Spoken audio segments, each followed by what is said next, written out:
Dear Pats Nation, it's just about time. Yeah, we're back. You know it's Dear Pats Nation. Nation. Yeah. It's Dear Pats Nation. Nation. Come on. Yeah, it's Dear Pats Nation. And the show starts in 3, 2, 1, go. And we are back. What's going on? This is Dear Pats Nation. It's your boy, Toronto's pride and joy, Donnie Ray Rout. Trey Rout. I'm with Boston's resident angry nerd, Mr. Producer Mike. I don't know how you guys are watching us tonight. We have a different view here and behind the scenes. We hope that it's coming across nicely. Mike put on his best hoodie for tonight's show. Yep. Just crawling out of bed. Ray's ready to go to some conference. This is just Ray every day, man.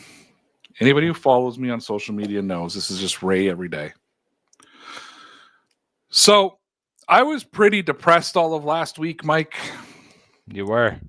Toronto Blue Jays broke my heart. I just wasn't getting over it. You know, that kind of thing. I caught that just a little bit. I needed a good weekend. I needed a good sports weekend, I should say. Yeah. I needed a good sports weekend. Didn't start well for me on Saturday. Bayern Munich, who haven't dropped a point all year, tie. And a tie is big in soccer because it's a win is 3 points, a tie is 1 point. So you left 2 points on the table when you tie. That can mean a lot at the end of the season.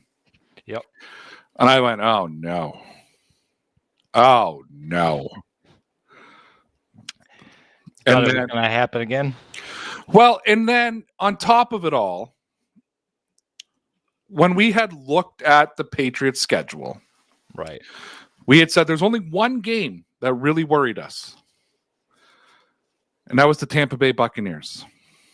And I'm looking at, I was going to say the AL East. That's baseball. See, the AFC East. I was looking at the AFC East.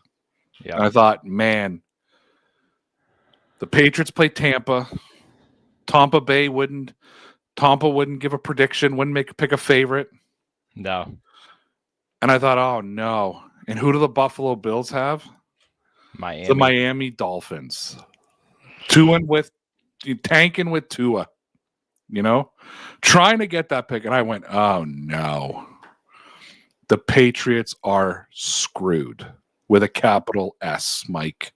Yep. And I thought they'll still have I think they'll actually, if they would have lost, I think because the game differentials, they would have been behind. Things wouldn't have made sense anymore in the AFC East because it's been made sense since week 5. Right, yeah, ever since that fateful night. Yes, things have been back to normal.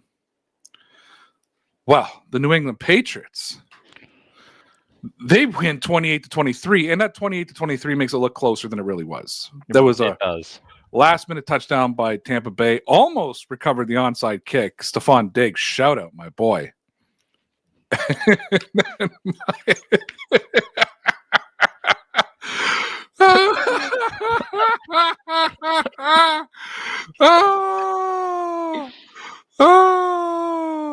You know what?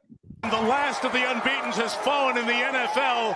The Bills have lost at home, and the New England Patriots let everybody know they are here.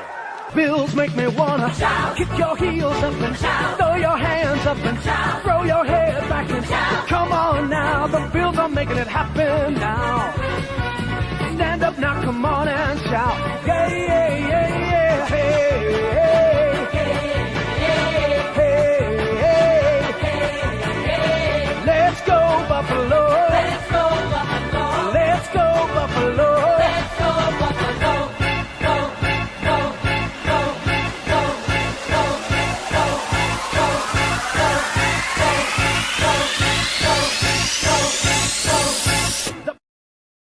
I wasn't redoing the video for this, but yeah.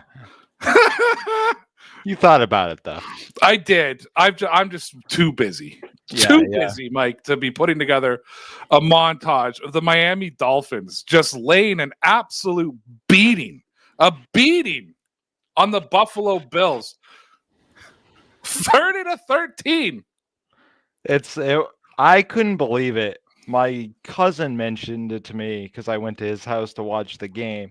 He said he looked at his phone at one point to check his fantasy, and he goes, "Why does Devin Achane have so many points?" And he goes, "Holy crap!"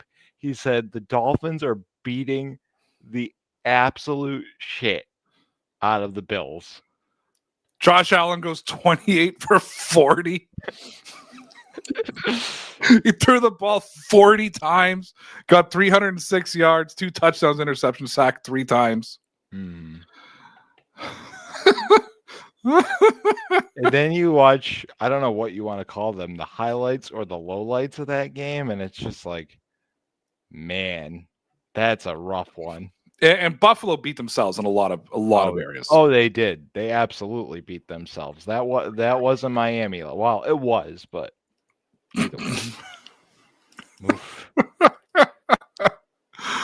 Woo! Yesterday was just. Actually, can I be real with you? I have an applause button now. Oh my god!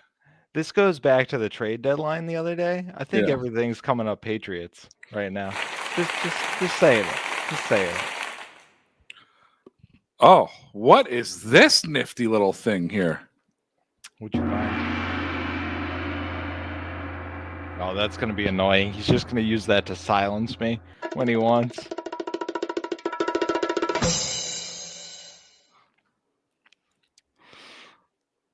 The audience is finding out with us. They're finding out all these new toys. Look at this. You guys want to hear what it sounded like watching the Bills game yesterday every time Josh Allen threw the football? Oh boy. Oh man. So yeah, it was a good weekend. It was a good weekend. So anyways, winter has hit the Greater Toronto area. I heard. And you and I were texting back and forth about the game as we were watching it yesterday, and then I told you I got to go. Yep. My daughter got hit. He got hit by a car. So no damage to her car. Their car got wrecked. It was crazy. Anyways, so what do you want to talk about first? You want to talk about the Bills, or you want to talk about the Patriots? Maybe the Patriots. Let me talk about one more thing about the overall feel of the game, right? So I had a heart attack like the whole game. My heart rate must have been about 175. Yeah. We made mistakes and we still won. That's how you know the Patriots are back. Yeah, that right there. Except the rhythm was a little abnormal. Well, you have an abnormal heartbeat though, right? Yeah. So yeah. So for me, I again missed a lot of the fourth quarter. I watched the first half. I watched like the first 6 minutes of the second half. Came back just in time to watch Baker Mayfield make it 28-23. I think the game ended. And then I watched the onside kick, which by the way scared the hell out of me because it was actually a beautifully executed kick. And the Patriots had lost an onside kick this year. Yeah, they did. And I remember first of all, shout out to the Patriots finally getting Tony Romo and Jim Nantz and finally getting the A announcers. It only took all season. Yeah. So shout out to that. But so Jim Nantz said, there's only been 3 onside kicks, recovered this season. I was like, but one of them is against New England. Yeah. So there was obviously a book there, but Stephon Diggs comes down. Here's what I'm going to say. Early on in that game, and you can tell me how things shook out. Yep. Drake May didn't look great. Look great. Was overthrowing the ball. Tony Romo made a comment about kind of Baker was sailing it too in a wet football. You can kind of grab too much of the ball, that type of thing. Missing some passes, missed Mac 3 times down the field. Yeah. And I texted you, I think at one point, and I'm just like, he's not playing great. And the way Tampa looked to start that game, Brutal. But then shout out to the Patriots defense. Shout out to Vrabel and whoever's making the play calls on the field now. I forget his name because that core. Yeah. Adjusted beautifully. The defense made stops when stops needed to happen. Mm. And I think the offense stepped up. Like, I think to me in the first half, Mac Jones had moments of like, Drake oh my May. God. And then brilliant again. Oh shit. Drake May had moments of, because I said Mac. Yeah, Matt Collins. Yeah. I knew why you did it. Yeah. He had moments of brilliance and then moments of like, oh shit. Like we kind of went back and forth on things. But all in all, what I said to you was, I remember watching lots of Patriots games in the Super Bowl era. And I'm not saying this team's going to win the Super Bowl. Even though I told you yesterday they're going to win the Super Bowl. I saw lots of teams in the Super Bowl era, the Patriots Super Bowl era, where they had these shitty games. Right. Where Brady had a shitty stat line. Right. Where, I would sit there and come up and be like, Brady's done. He's a bum. Put in Jimmy Garoppolo. And no, never. But yeah, there was just times that like everything looked awful, but they would still win. And then February would roll around and I'm like, oh, the Patriots in the Super Bowl. That's what the last 2 weeks is what this Patriots team has looked like. The last 2 weeks have not been great games. Granted, against easy teams, but people want to talk about the ease of the schedule. Who has Buffalo lost to? Atlanta? Miami? Beat them.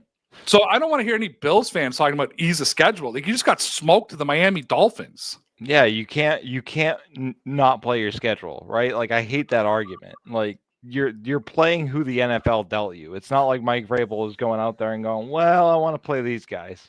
And that's parity. And I'm going to say the Patriots had a test. You can call it their schedule easy. Yesterday was a test. The Tampa Bay Buccaneers are no joke. That was probably I don't know about the best. I think the Falcons defense might have been the best, but I think that's the best offense. The best coordinated defense they've played, if that makes sense. And Todd Bowles is a defensive mastermind. Yeah. And what a battle between him and Josh McDaniels yesterday. Yeah, so that's one of the things. I don't want to harp on May too much for this game. We said a couple weeks ago, our criticism isn't negative or positive. We're just making observations right now. Drake May, I guess there was a lot going on in the back end of that defense that we couldn't see from the play-by-play. I saw the disguises that they were putting on was unbelievable. I think even Tony Romo said at one time, he's like, look at this misdirection. It was like 7 guys moved. You didn't know who was coming. You didn't know who was dropping into coverage. You couldn't see if it was man-to-man. You couldn't see if it was zone. That reminds me of the old Ravens defense. Yes.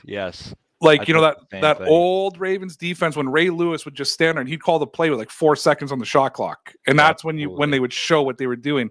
And by that time, it was way too late. Now, I gave you a little bit of football 101 yesterday. Mm-hmm. And it just happened that right after I texted you, the Patriots scored a touchdown. Mm-hmm. Oh. So you texted me. Just so everybody knows, Mike and I text each other about the game. During the game, if sometimes one of us can't watch it live, so we'll text after the game. Yeah. And I actually set up the show based on some of the conversations that we have. Like, not like our raid, not like if one of us is going off, but so I think sometimes we say some interesting things. And you texted me Josh McDaniels with these runs up the middle onto Vita. And Vita Veda is a fantastic interior defensive lineman. You were going nuts. And I wrote to you, he's trying to protect May. Yeah. And at that point of the game, May couldn't throw the football. And he was trying to protect May. And I said to you, though, you got to keep running it up the middle because that's how you set up the shot downfield. That's how you set up the play action. And I should have wrote, and that's how you set up the outside run. And all of the Patriots offense came from tosses and shots. Yeah. And it was very, and see, this is the thing that bugs me, right? Is the Patriots probably play the longer game than most teams, right? They'll be like, we'll run it up the middle for 3 quarters, where most teams will do that for like half a quarter. So like 7 minutes, maybe 4 plays. And then all of a sudden you see the outside with Henderson be open. You know what I mean? That's the kind of long game the Patriots will play. And I think I want to go back to a non-Josh McDaniels era, or even somewhat in the Josh McDaniels era. Sure. And the outside toss cracks and the outside pitches 1 or 2 yards, 1 or 2 yards. And that used to drive you nuts, right? Like, why do they keep tossing outside? It still does, but that's why you keep running the ball up the middle, though. And I thought Josh McDaniels had another good game. I saw online, I saw you, and that's why I said to you, dude, this is how you set it up. You know what I mean? Like this, you have to keep pounding the middle because you've got to commit that defensive front to stopping the run up the middle. Because once you do that, you have the opportunity to do things. I think it was like right after I texted you that, like a play later, Williams has that 72-yard catch for a touchdown. I think my biggest issue is Jennings went out early because of like a knee injury, and you don't have Ramondre Stevenson. So Henderson was getting not even like a yard on some of those plays. It was more so not the call, it was the personnel. So you don't have your big bruiser that can find a way to get you at least 2 yards on those plays. I'll be real with you, though. I think Josh McDaniels knew. I think he knew he wasn't going to get those yards. I think, though, truthfully, that's why I agree with you. That's why I texted it to you. I said, like, they're setting this up because he had to, and he had to go to it because at that time, I mean, Drake May went 16 for 31. Like, let's not pretend at all. He went 16 for 31, 270 yards, 2 touchdowns. He had 270 yards. I mean, Williams had 72 of those yards on 1 catch. Yeah.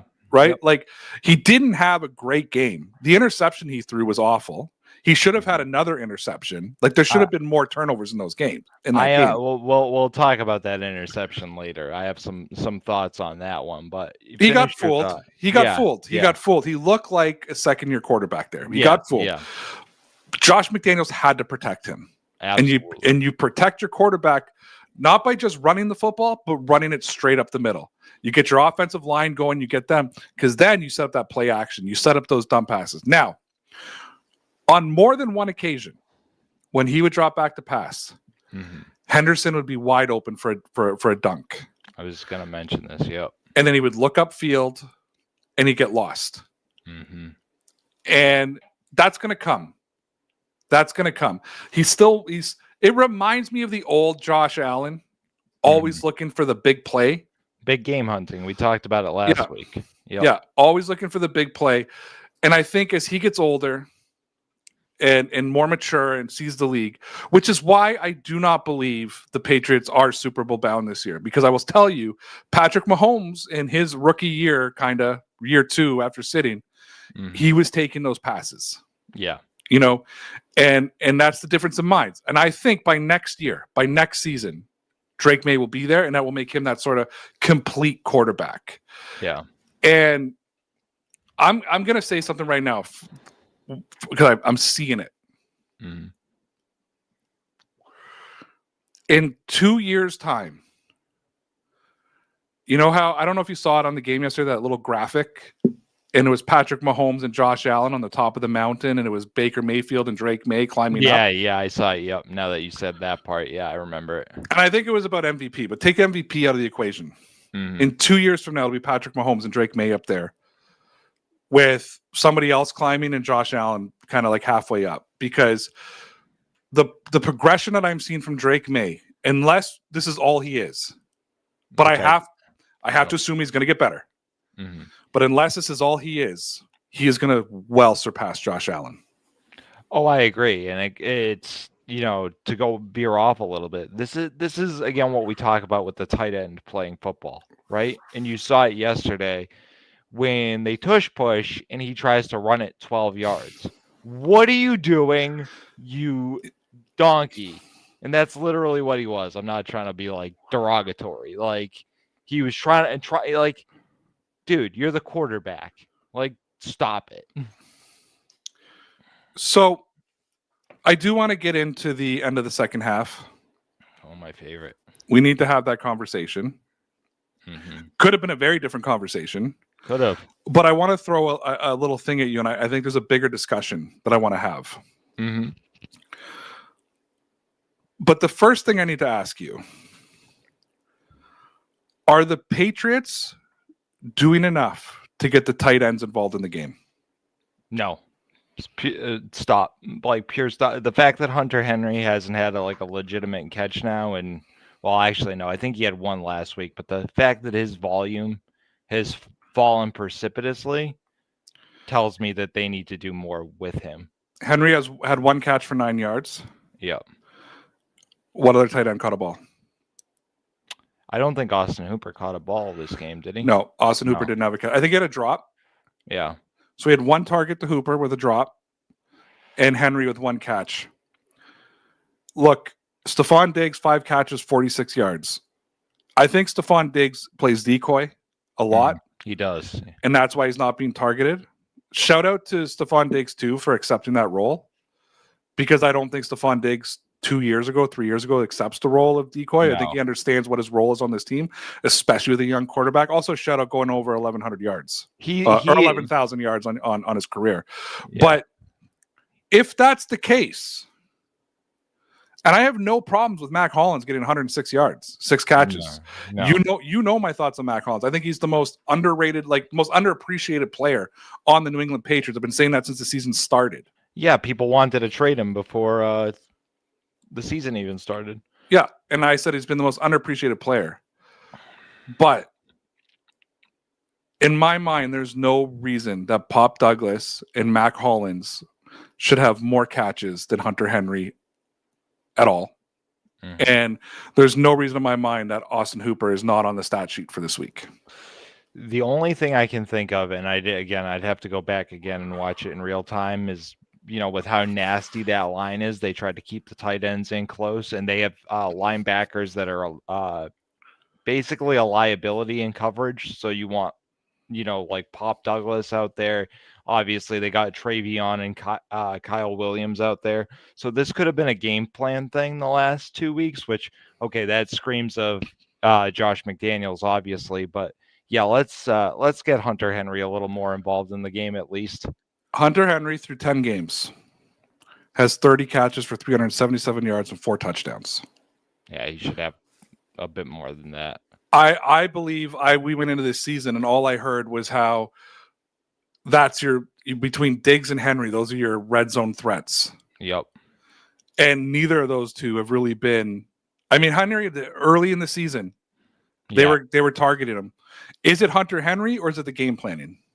I think it's the game planning. It has to be. It has to be because it was way too comfortable with Hunter going back to even last year. The thing I'm hoping is that Josh McDaniels has seen wow, everybody on this offense can catch a pass. So he's going to go all right, let's phase out the tight ends and then I'll bring them back in the later part of the season. And that's fair. And 6 guys caught the football. Yeah. And 5 guys ran the football. Yeah. So I totally understand. Was there a tight end screen yesterday? I thought there was. Did Westover? Or was that Austin Hooper? No. There was some big guy that carried the football for a little bit, I thought. Or am I thinking of Atlanta? You might be thinking of Atlanta. No. Ardernus Johnson had a carry yesterday. Williams, Diggs, Douglas, Henderson. No. All right. Again, I missed the second half, so you could have seen things that I didn't. Yeah, I think there was a tight end screen yesterday. Let me ask you another question. Maybe that was Hunter Henry. Maybe it was 1 catch for 9 yards. That could be. Yeah, because it was all. Yeah, that might have been it. So let me ask you another question. Am I to? No, it's a real question. Am I to? And I've been on the tight ends all season. We got to get them more involved in the game plan. Right. Am I just looking for something that's not there? Am I just so Gronkowski'd out? You know what I mean? Even Martellus Bennett out that I'm maybe. And here's the thing. And I think they had a graphic yesterday and it was comparing Drake May's first 22 games to Tom Brady's first 22 games. And the numbers are almost identical. Mm-hmm. And I'm thinking about this now. This is not a well-cooked thought. Yeah. It's just popping in my head. Mm-hmm. I wonder if all of us still have not fully accepted like Drake May is a different quarterback than Tom Brady. Or Josh McDaniels is a different offensive coordinator. Without Tom Brady. Right. I think that's a better way to put it. We're still waiting for the 12 personnel, these two tight ends to go off. And again, it's, you and I have been on this for almost 3 weeks now. You may not have the biggest names at wide receiver in football, but the way they're meshing as a unit is outstanding. And because Drake May can run the ball 7 times like he did yesterday. Right. When did we ever see 7 rushes from Tom Brady? Never. In a season. Now, granted, I think one of those was a quarterback sneak that he did not get. Yeah. And it was actually a bad sneak he's not good at the sneak. I see, because I always wondered one on the goal line, or are you talking about one in the No, they were going for it was 3rd down, and they went for it, and he was like a half a yard short. They're about a yard off, and I noticed like a lot they run the football rather than sneak it. Sneak it, and he's not great at the sneak. But I also wonder if that's a part of protecting him as well. That's also got to be terrifying if you're a quarterback. Yeah, like really, like you're just go head first into 11 just big angry men. Yeah, let me dive at your ankles and your knees real quick too. Yeah. Yeah, that's a scary proposition, that one. I do love. So we have Tonga. Where'd you go, Mike? I hit a button. I hit a button. I love what they're doing at fullback. Yes. Like, and that's actually what you were begging for. Mm-hmm. Bring in the defensive lineman, the big, fat, powerful defensive lineman for your fullback. But I think Walt Lickard makes a good choice. Still a great name, by the way. It's been a great name since back in the day. Yeah. They put up 28 points against a pretty good Bucs defense. Yeah, they did. There's nothing like, listen, you can nitpick the offensive injuries all you want, and they were without one of their key defenders, I believe. But like, again, the way we were talking about it earlier, the way Todd Bowles spun the dial on that defense on the back end. Like, listen, if this was May even 4 weeks ago, I think it's something similar to Pittsburgh, where they probably cough up the ball twice. He throws 2 picks and they lose this thing. And that's the other thing. On a side note, I'm trying to like recondition my mind, to recognize is I'm always like, Drake is playing scared. No, I think Drake might just be playing smarter and going, you know what? I'm not going to throw every one of these balls into double coverage to see if my receiver comes away with it. Well, it's funny because we stand here and go talk about oh, not a great game for 435 yards of offense. Yeah. Like it's, you know what I mean? Like it's, I had to look at that number, like 435 yards of offense, 28 scores. The stats from yesterday are so deceiving. I looked at them today. It was like time of possessions, the Bucs won. Like all these stat lines that 24 first downs to 16s for Tampa Bay. It's ridiculous. First downs, time of possession, third downs. Third downs is 1 to the 5 for 13 for Tampa Bay, 5 for 14 for New England. Yeah, I think. But more importantly, 2 for 3 efficiency on 4th down for New England. Yeah, but basically, it's one of those things where like you look at the stat line and you'd be like, "Oh, the Patriots lost," But they had and this is the other thing. Like, this is okay. This is like a rant type of thing for a second, small rant. But like, when are the last time we could talk about the Patriots winning an explosive play rate? Like, that was what yesterday was. They had all the explosive plays. Yeah. Period. Stop. Because everything about this Patriots game yesterday, take the score out of the equation. Yeah. If I came in and said the Patriots were going to lose a turnover battle 2-0, lose it straight up 2-0, right? Lost a fumble, threw an interception. Baker Mayfield's going to have 258 yards of passing. Yeah. 24 first downs to 16, 5 for 13 efficiency to 5 for 14. 113 rushing yards on the Patriots. Who's winning that game? Tampa. Yeah. 110%. And yet the Patriots walked away with the win, which is, what if I told you that Tampa's best receiver, don't make me say his name. Ime Abuko. Thank you. Yep. Is going to get the best of Christian Gonzalez. He did for at least the first half. 6 catches, 115 yards, and a touchdown. I would say he won that battle. Yeah. So if I gave you all that, it's a loss. It's not even we're having such a different conversation today. But this new Patriots team is just different. Yeah. And look, I might have to make a new shirt. Oh boy. That time again. I am a Mike Vrabel fanboy. I think what Mike Vrabel has done for this team, I think what Josh McDaniels has done for this team. When you go back and look at all the great New England Patriots teams under the great Bill Belichick, yep. And everybody says, "Oh, it was Brady, it was Brady, it was Brady." Brady had a part to do with it. Yeah. Don't get me wrong. Hmm.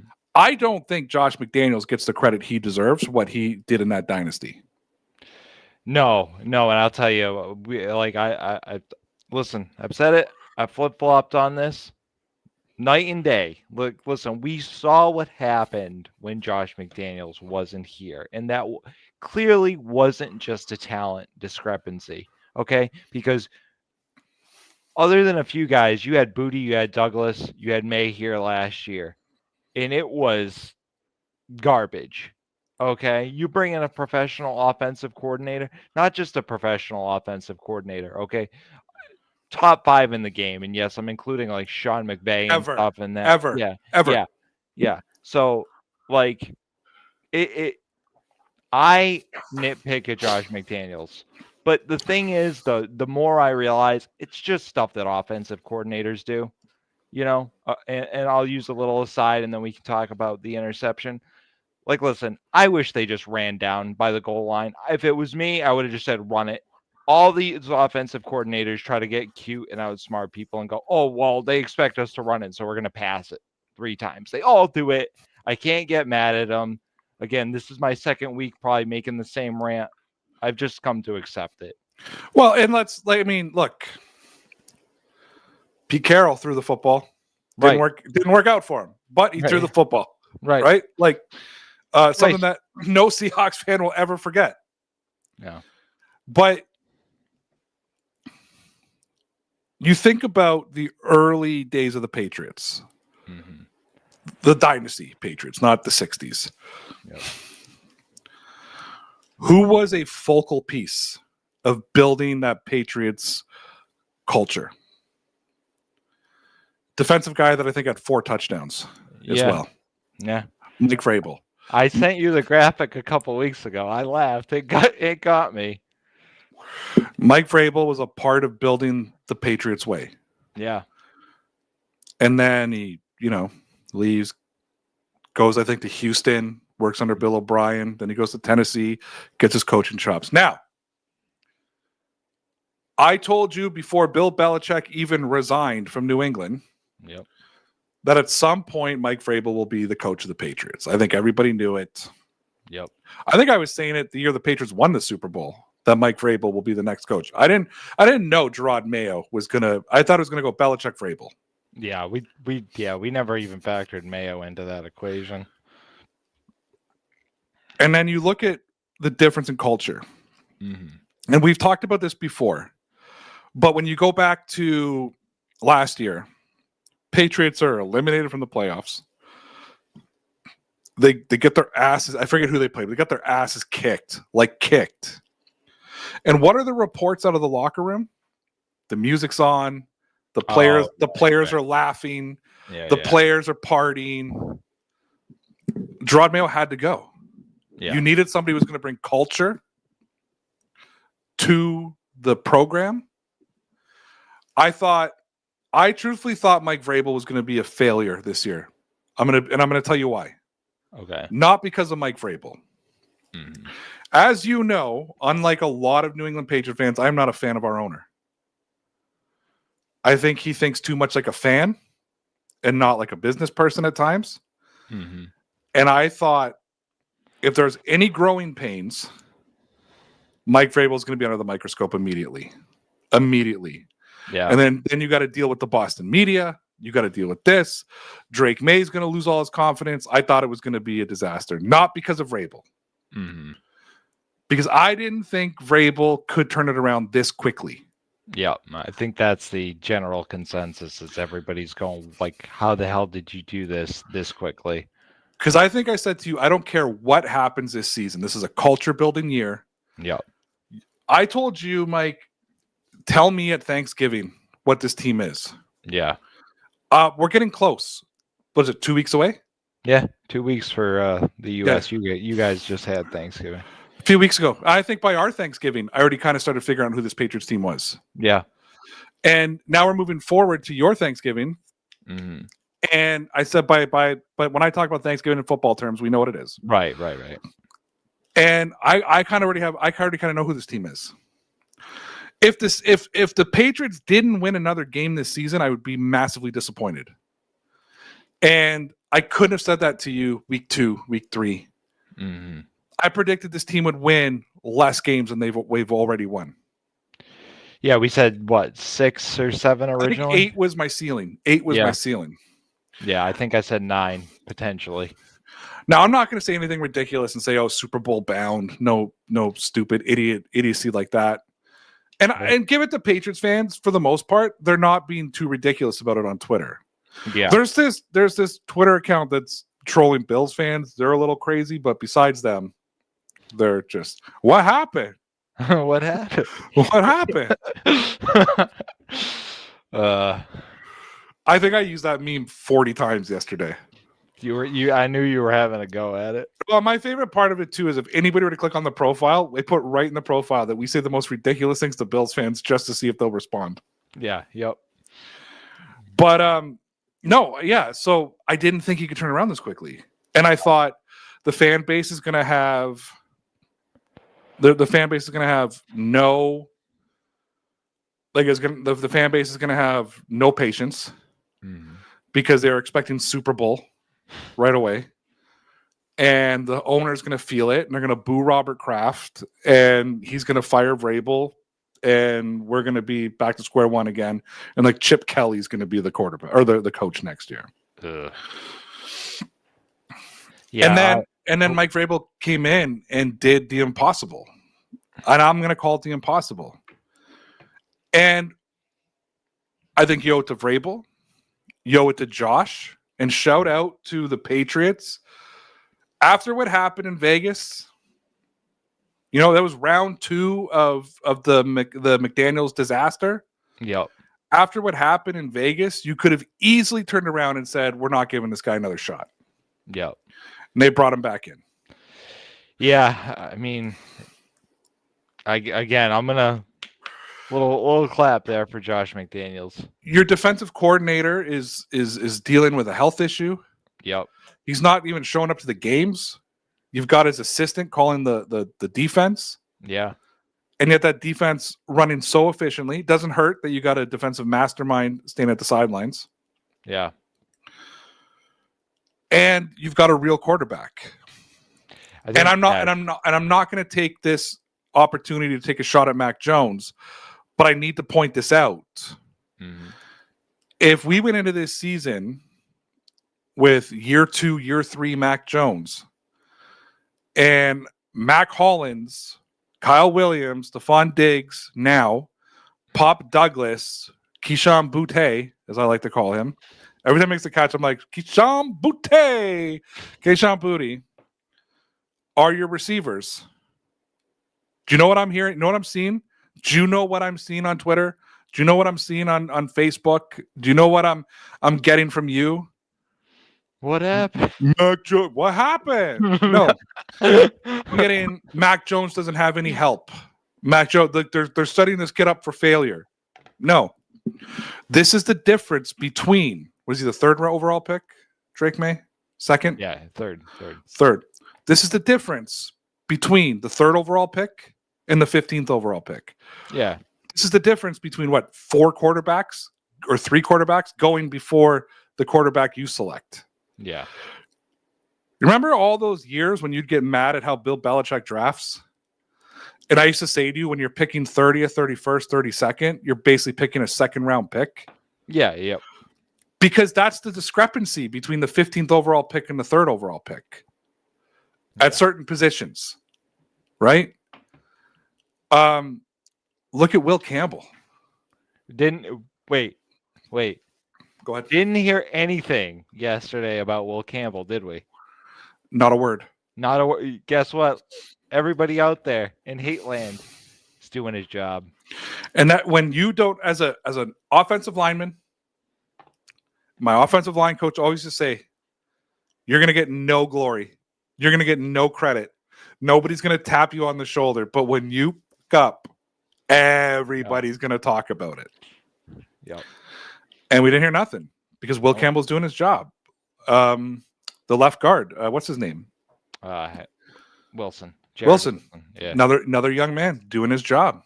Yesterday was all about the rookies. Like, is that the highlight of yesterday's game? Henderson is finally who he was at Ohio State. I've been saying to you over and over again, this guy was a home run hitter, and then he finally hit a home run yesterday. That run was fantastic, right? 2 runs. 2 runs, but the first one for the to come out of the second half, Unbelievable. And that finished the game, by the way. Yeah. Like that sucked the life out of Tampa Bay. The Patriots doubled up, right? Look what we're talking about now. The Patriots doubled up. Henderson hits a home run. That's the guy that I watched at Ohio State for 3 years, and that's what and we're starting to see it. And you're right, but again, I come back to it. Mm-hmm. When you draft high, you get the Drake Mays, you get the Will Campbells, you get the Hendersons. Mm-hmm. Who's the Elliot Wolf? Is that the GM? Yeah. Next year, I was going to say real quick, the report out today, of course, when everything's going good, Henderson was Elliot Wolf's pick, and Elliot Wolf was the holdover. So I just wanted to bring that up real quick. You can keep going. Elliot, yeah. Yeah. Right? Yeah. Next year, Elliot Wolf's picking 20th at minimum. Oh, yeah. Minimum. Maybe he's at 25. Yep. Maybe at 27. Maybe who knows how 31, good? Right? 32. Could be 32. I mean, probably not, but let's, Yeah. Are you going to tell me right now? Oh, you know what, Mike? Fuck it. I'm going to say it. Are you going to tell me right now they don't have a shot to win the Super Bowl? No, you can't. You can't. You can't. And, listen, things could change a lot in a couple weeks. Their schedule does stiffen a little bit. Joe Burrow is going to be back. The Ravens are motivated. Listen, that's in a couple weeks from now. But right now with this win, and this is what we've been talking about for the last 3 weeks, we've had overarching, shadowing conversations about Tampa. Tampa is a good team. Tampa should have been still maybe a contender. Okay. Baker Mayfield was the MVP candidate going into yesterday's game. Right. The MVP candidate. They let him score 14 points or 17 points and a garbage time touchdown. Yeah. And they literally let Tampa kill the clock to get that touchdown. You know what I mean? Yeah. It's what I'm saying. This game meant everything to me. Yeah. This game has changed my whole outlook on this season. And I don't have the confidence to say AFC Championship game or no. I don't have it yet. But we circled this. We went through this 2 weeks ago, or we went through this week 5 when they beat the Bills. Yeah. I was like, oh my God, Mike, they're not going to lose until Tampa. And then they're not going to lose until this game. Tampa was a foregone conclusion for us. It wasn't a toss-up. Last week, we didn't say this game was a toss-up. Last week, we said the Patriots were going to lose. We're probably going to watch the Patriots lose. Let's not backtrack ourselves and pretend like we had confidence. We thought they were going to lose this game, and they won. And this game has changed my outlook on this team. That you cannot, I will argue that when you talk about contenders in the NFL, and you talk about the top quarterbacks in the NFL, Drake May and the New England Patriots have to be in the conversation. Let's stay on that thread for a minute. So the two other teams you're sharing the top spot in the AFC with, Daniel Jones, Bo Nix. I'm sorry, I'm taking Drake May over both those guys every time. Bo Shout Nix, out, you shout can out to make- Lawrence. Yeah, Bo Nix, you can make the argument that in Sean Payton's system, with Sean Payton's system, is good enough for him. But I'm sorry, I saw that win bowl, the Rocky Mountain Mac Jones game against the Raiders last week. Drake May's not having a problem throwing in that win the way Bo Nix does. 100%. 100%. So there's no way. You know what? Patriots fans, I'm going to tell you right now, get excited. Yeah. Like, be excited. Be excited for the rest of this season. Be excited for next season. Be excited for the season after that. Because I'm going to put it out right now. Drake May is doing this. I'm not going to Mac Hollins. Yeah. Kayshon Boutte. Okay, Boutte could have been a first-round pick if he didn't get injured. Pop Douglas. Yeah, 6th-round pick. An old Stephon Diggs. You know, like, guys. We're a Julian Edelman away from this team being like the legit contender in the AFC. I don't. This is the most encouraging thing. And you know me, I'm constantly the wet blanket. So take this from me. The Patriots offensively haven't played their best football. And I don't think it's even close. No. The Patriots defense hasn't played their best football. And I don't even think it's close. If they get that secondary humming, watch out. They've had a little bit of confusion on the back end early. That's been their biggest problem. If they get that figured out, it just like there's again, we're not saying Super Bowl, but there's no one you shouldn't be able to contend with. They're still figuring it out. It's not Thanksgiving yet. When does football start, Mike? After Thanksgiving. Yeah. We're not there yet. You know, Thanksgiving's when you separate the contenders from the pretenders. I am willing to say the Patriots are not pretenders. Yep. Now, if they go get blown out by Cincinnati, blown out by Buffalo, blown out by Baltimore, maybe we look stupid. Maybe we look back on this show and go like, wow, that was stupid optimism. Yeah. You know, we blew a lot of smoke up people's asses, got people excited for no reason. But I don't think that's going to happen. I'm not saying they're not going to lose any of those games. I'm not saying the New England Patriots are going to win out the rest of the season. No. I'm not going to say their last loss was week 3. No. But the New England Patriots in 2018 beat the LA Rams for the Super Bowl. They won 11 games that season. 11 games. And it was messy. It was a messy season. Detroit week 2? Yeah. You know, like if you go back to the beginning of that season, they had some bad losses. Yeah. Bad losses. And like, listen, I still think there's one in there. I think, and you go back, watch the tape. The Jets. You said the Jets are going to take a game. Jets are going to take a game. I don't know if they are now because they've traded away 2 of their better pieces. But trade that for maybe the Ravens, who I thought had kind of cashed it, you know? Yeah. This is, I like, and I agree with you. You sent me a text message on Wednesday and said the Patriots won the trade deadline. Yeah. By staying put and not doing anything. They got rid of Kyle Duggar. They got rid of Anthony Jennings, I believe, right? Keon White. Sorry, Keon White. Sorry, not Anthony Jennings. They got rid of dead weight. Yeah. They got rid of dead weight on their roster. I've heard rumblings that Duggar was not a great locker room guy. I don't know if you've heard the same thing. I've heard Keon White wasn't a good locker room guy. I heard that Duggar, basically, Mike Vrabel said, "We'll do you a solid. You're a good guy. We'll look for a home for you." So I got it reversed. Yeah, flip-flopped. I got it flip-flopped. So this is a tight-knit locker room. Okay, I'm going to bring this back to the Blue Jays for a sec. This Toronto Blue Jays team I watched this year is probably one of the most tight-knit locker rooms I had ever witnessed.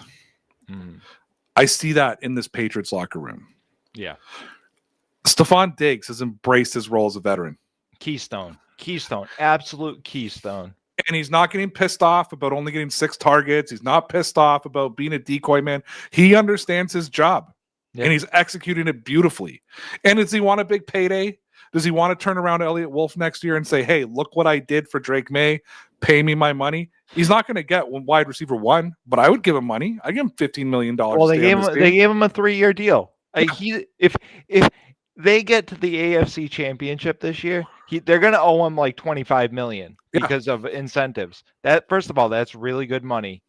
And second of all, they're going to, I heard you just tapped into a vein because somebody said we're going to get rid of him after this season. They're not going to pay him.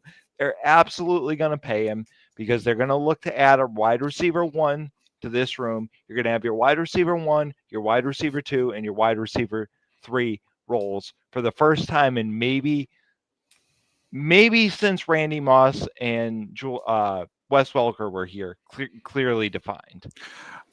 Yeah, I think the Patriots could have had it with Julian Edelman and Malcolm Mitchell. Yes. I think they could have had it, but I think Malcolm Mitchell was setting himself up to be a great number 2 that could transition to the number 1 as he got older. I totally agree with you, and I think with Booty and Douglas, you have a legitimate double 3. Yeah. And if you keep Matt Collins, I don't know if they're going to keep all 3 of those guys. You have to. I would carry 6 receivers because Matt Collins, or 5. You carry 5 receivers. You carry a number 1, Diggs, Booty, Pop Douglas, and Matt Collins. Oh, you got to keep Williams too. So you carry 6. Carry 6. Yeah. They'll carry the same group they did this year. You need a Matt Collins. You need the Danny Amendolas. You need the guys who the Brandon LaFells, the guys who are gonna contribute or we're gonna get 100 yards when the rest of the team is getting shut down. Yeah.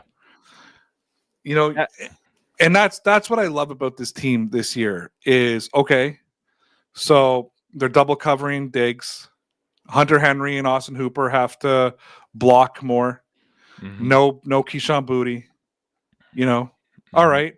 Let's give Williams a 71-yard touchdown run. Yeah. Let's give Hollins 6 receptions for 116 yards or whatever it may have been. And let me tap into another little vein here, right? Because I listen to a lot of the Boston media that's so toxic and creates kind of like a lemming, environment within the fan base. Yeah. Travion Henderson was a bust up until about a week ago. Still not very good, but a bust. Okay. Kyle Williams, complete bust. Still was a complete bust, depending on who you ask today. Drake May just threw an incredible pass. I got news for you. These guys are legit. They're legit. I don't know if Kyle Williams is going to be more than Philip Dorsett. I really don't. But you know what? That's the guy you need. He's going to catch maybe, the equivalent of 10 balls a year. But if, you mean playoff touchdowns? Playoff Philly? Yep. Playoff Philly when you needed a guy? Yep. That's all. Guess what? All right. Yeah, you have 2 6th-round picks operating pretty well in your offense right now. I'll put it that way.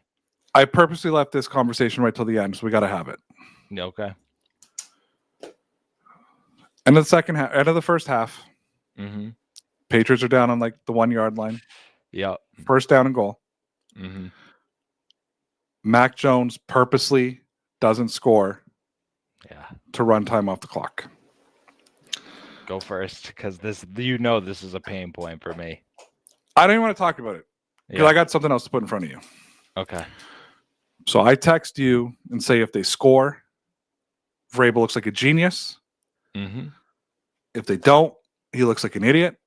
Mm-hmm. Third down or fourth down? Fourth down. They line up in shotgun. Yep. I almost took off my shoe and threw it through the TV. I am like, what the fuck are you doing lining up in shotgun? Like, run it down their throat. What are we doing here? Yeah. It's fourth down and you're going to shotgun? Yep. I text you. You're livid. Yep. This is after the touchdown. You're livid. Yep. Drake May throws a toss. It's high. It's in the back of the end zone. To me, it looked like it's going to go into the first row. Like, it didn't even look catchable. No. And I was adamant until about 20 seconds later when they finally showed, the camera view looking at it. I'm like, he didn't get both feet down. I was like, he didn't. Stephon Diggs does what Stephon Diggs does. Absolutely. And this is the reason you have his funny. That was not a great throw by man. Now, in Dre's Drake in Drake May's defense. Yep. You throw the ball where the defense can't get it. I get that. Yeah, that's what he did. It's tight coverage. Yeah. And you let your guy go up and make a play. How many times have we heard that? You let your guy go up and make a play. And he went up and he made a play. I want to talk about the decision making, though, for a sec. Mm-hmm. I don't want to talk about the shotgun. I don't want to talk about any of it. I want to go to the decision making. Yep. The Tampa Bay Buccaneers going into this game had 6 wins. Yep. When they were leading at halftime, they were 5-0. Mm-hmm. When they were tied at halftime, they were 1-0. That meant going into the half, if the Tampa Bay Buccaneers were winning or were tied, they were 6-0 on the season. Yep. All 6 of their wins. Do you think any of that plays into the decision making of the New England Patriots? Because you could have kicked the field goal and tied the game. Mm-hmm. Now, I don't know. I'm asking this question. I wish like Vrabel was here. Like I wish there was a coach here because I would love to know that answer. But in your opinion, because I texted that to you. Yeah. I said the Bucs are 6-0 when tied or leading going into the first half. And as soon as I texted that to you, I said, this is going to be a segment on tomorrow's show. Yep. Do you think that they go for it on 4th down because of that stat? I think they do. And I think it was Vrabel's overall attitude towards the first half was basically like, keep the pedal to the gas, right? Like, he didn't let up the whole game, and that's part of what I respect. I mean, obviously, the whole situation I have an issue with, and it goes back to what we talked about, a couple of weeks ago. I think he gets a little too cute with the clock at the end of the half. Like, I would have just said score there. I don't know why you're wasting it down. But overall, the aggressiveness going, you know what? We're going to take this opportunity because, frankly, when we're down in the red zone, we haven't been great anyway. So we're kind of playing with house money. We got to go for this. I mean, I respect it. I respect what they did. It worked. They score, and then they double up and score to start the second half. And as I said, when Henderson hit that home run, that ends the game. That's to me, that iced the game right there. Incredible. And I didn't see the rest of the game. But from what I heard and the highlights I watched, Tampa was whatever after that. Now, I want to know, there's 7 people watching right now. Let me know in the comments before we go off air. We're going to be off air in 2 minutes. Do you believe Walt, Thomas, Snap, our regular guys? Do you believe that stats like that have any meaning on this game? Because Bill Belichick was a stat guy. Like he always talked about these stats. You know what I mean? Like they were always looking for the, or you play. I want to know. Or do you guys think that they're playing in the they're calling the play in the moment? They're feeling it. Like I know. Like I watched this thing about offensive coordinators once, and I never realized this. Like offensive coordinators sometimes call a timeout not because the team isn't in a rhythm, because they're not in a rhythm. They can't figure out what play to call next. Like just whatever they're doing isn't working. So they'll ask for a timeout so they can take a reset, talk to the quarterback, and figure out what the next sequences are going to be. Is this just Josh McDaniels feeling it down there and saying to Vrabel, I think we should go for it? Is this Vrabel just feeling it down there and telling Josh, hey, we're going to not score, we're going to run it twice, and then we're going to throw? Like, you know what I mean? Or is this like, guys, they're 6-0. 6-0 when tied or leading. And Tampa would know that. Don't think that stat doesn't sit in players' heads in the locker room. Mm-hmm. That can fire guys up. Hey, guys, we're tied. You know what happens when we're tied at halftime. We win. Mm. I don't know. It's interesting. We got 1 more minute. If anybody wants to weigh in, anybody watching right now wants to weigh in. I've never begged for comments. Usually I'm just like, guys, I don't care about your comments. Now I want to know their comments. I want to know what people think. I know. I'm surprised. If you are watching this unlive and you're watching this after, drop it in the comments too. I'm really interested to know. Thomas says Vrabel isn't a stat guy. Oh, I disagree with that one. Okay, you got to say more than that. You can't just say I disagree. And then... I think Vrabel, Stretch, and McDaniels are aware of in stretches like his Ernie Adams. I think they're aware of like everything that happens on that field. Otherwise, they wouldn't do all this stuff where they get really cute with the clock at the end of games. In fact, I think I'm surprised that they let Henderson score at the end of the game. When he was pointing at them and said, "Do I score?" I'm shocked he didn't say no, because I think they virtually could have run the clock out there had he not I scored. saw that, him getting permission to score or Yeah. go down. And I think that was Vrabel going like, "I'm going to be a player's coach right now and Take let the my guys touchdown, score." kid? Yeah, take the touchdown, kid. Well, in the way his seasons went, I think Vrabel, and this is where I think Vrabel has the pulse of his team. Yeah. I think it's where he has the pulse of his team. He's like, take it. Do you know? Okay, I'm going to talk about Vrabel for one more minute, then we got to go. Yep. I want to talk about our kicker. Heck yeah. Because do you remember at the beginning of the season? Do you remember when I would say the word Andy Borgalis and people in New England would just cringe? Cold sweat. And then I can't remember what game it was, but it was like the game-winning kick. What? Buffalo. It was Buffalo. Oh, it was Buffalo. Sorry, Buffalo. Yeah, I thought you were. Sorry. No. You're playing the Buffalo Bills. That's right. You're playing the Buffalo Bills. Probably at this point, the biggest kick of your career. All you've done is miss leading up to this moment. What does Vrabel say to him in the locker room? I don't know if anybody saw the video. What does Vrabel say to him in the locker room? I didn't doubt it for a fucking second. That's what he said to him. I didn't even hesitate. He looks and goes, I didn't even fucking hesitate to send you out. I didn't doubt it for a second. And that kid has been fucking perfect since that moment because he needed his coach to believe in him. Right. And if we are correct and they told Henderson to score, that's Vrabel having his pulse saying, go and score the fucking touchdown and show everybody who's saying you're a bust that you're one of the best fucking running backs in the NFL. Yeah, I agree. And that's, like you said, how you build confidence. Oh, great. Travion gets 2 touchdowns. Kyle Williams gets, 1. And that's how next year we're talking about them being, maybe one of the better running backs and wide receivers in the league. I'm serious. Like, it's building blocks. People think it happens overnight. That's how it starts. Mike, I want to reverse things tonight. I want you to ask me about the Patriots. Hey, Ray. Yes, Michael. What about those Patriots? They are fucking legit, kid. Dear Pats Nation, it's just about time.